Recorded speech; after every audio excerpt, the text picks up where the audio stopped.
Well, 2020 nearly over. What a ridiculous year this has been. What a strange year we've lived through. I suppose any of us would be sorry to see it go. I hope I am, of course, Bishop Peter Fox, as usual, coming to you from St Edward's, Castle Donington. And I hope you're still having a happy Christmas. I mean, you're supposed to be having a happy Christmas. There are supposed to be 12 days in Christmas after all. I suppose like me though, like most people, you find this bit after Christmas Day and leading up to New Year is a strange kind of time really. It's a sort of in-between time, a sort of limbo time. You know, you've sort of eaten your fill of turkey sandwiches and you've done everything else you can with the leftover turkey. You've had turkey curry and heaven only knows what. You're quite fed up with turkey now and you're ready for something ordinary, some beans on toast or fish fingers and chips or something ordinary, a bit of ordinary life after all that rich food. It's a pity really that we do that because we do miss out on a lot of the story. I mean, for instance, well, it depends, I suppose. Most people like their Jesus. They like the cartoon version. You know, they like him sort of cute and cuddly with fluffy sheep and lots of tinsel and sparkle everywhere. So really, you know, the story about some paranoid dictator murdering babies doesn't sort of fit in with that sentimental version, but that's what happened. That's the next bit of the story. This is that what happened next bit, the sequel. After you've seen the final scene of the Nativity where everybody gathers round the crib, you know, you have the final tableau and the parents and grown-ups are allowed to take photographs. Everybody's sung an extra chorus of Away in a Manger and gone home. This is the bit that happened next. See, the king was a guy called Herod. There are lots of King Herods. He was the first and he was the greatest. And you read about some of his descendants later on in the Bible. But this Herod the Great, well, he'd had information that there was a rival, that a baby had been born to be called King of the Jews, and Herod was the King of the Jews, so he wasn't having that. He also had information that this baby, this Messiah, would have been born in Bethlehem, so he decided to have all the babies in Bethlehem killed as a way of keeping the peace. I suppose, from his point of view, if he actually managed to get this pretender to the throne, this baby born to be King of the Jews, if he had managed to actually catch the baby, all well and good. And if not, at least it would serve as a warning to all the other people in Bethlehem and the surrounding region that Herod wasn't going to be putting up with any rivals. I don't think Herod wanted to be cruel. I don't think Herod thought of himself as a cruel man. But then, cruel men never do think of themselves as cruel. If you'd asked him, he would have said it was regrettable necessity. It was just one of those things you had to do. We know quite a lot about Herod the Great. And there are other things to be said about him. I mean, for one thing, he was quite successful. He'd been put in charge by the Romans. He owed his job to them. He'd been a friend first of Mark Antony and later of Octavian, managed to play both sides of the field very nicely, and ended up as King of Judah for some 33 years. And they were years of, well, by and large, by the lights of the time, remarkable peace. Herod managed to preserve the peace ruthlessly.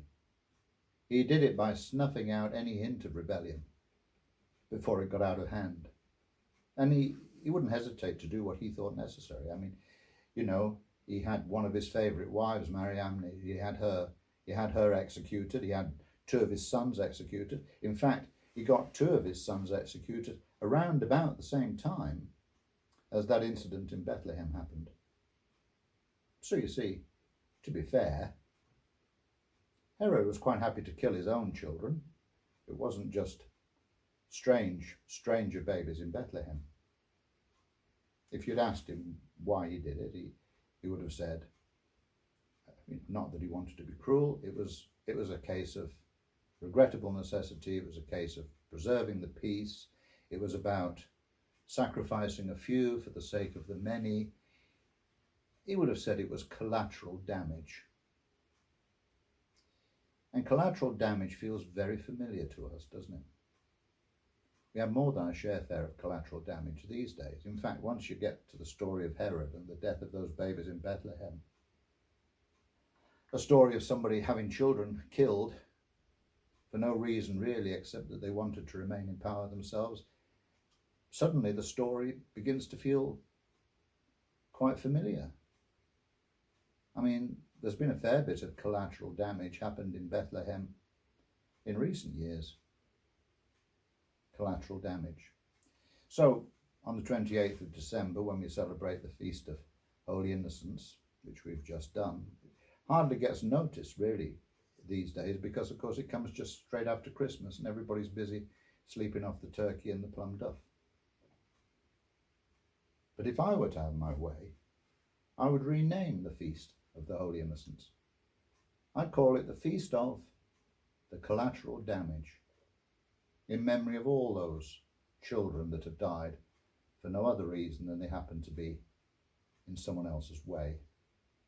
It doesn't much matter in the end whether the babies that are dying in the Holy Land are Palestinian or Israeli, Christian, Muslim or Jew. In the end, they're just children. Collateral damage.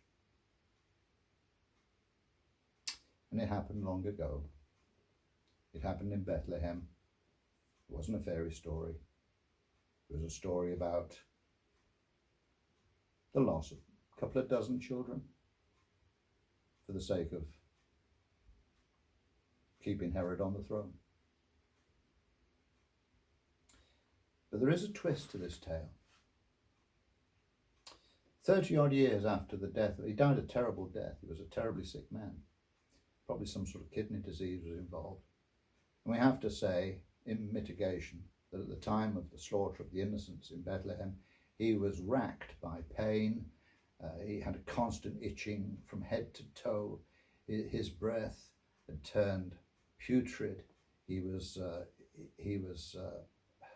constantly assailed by headaches and stomach aches, and bits of him were starting to drop off. He was seriously sick and got depressed from time to time, which is hardly surprising.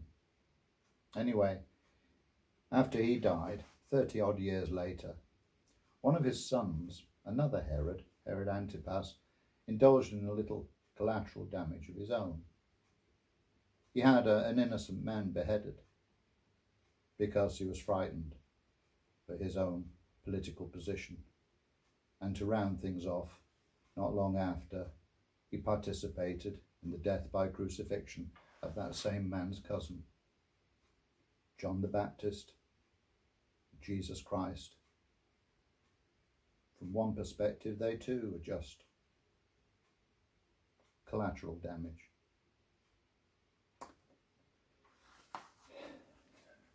God bless.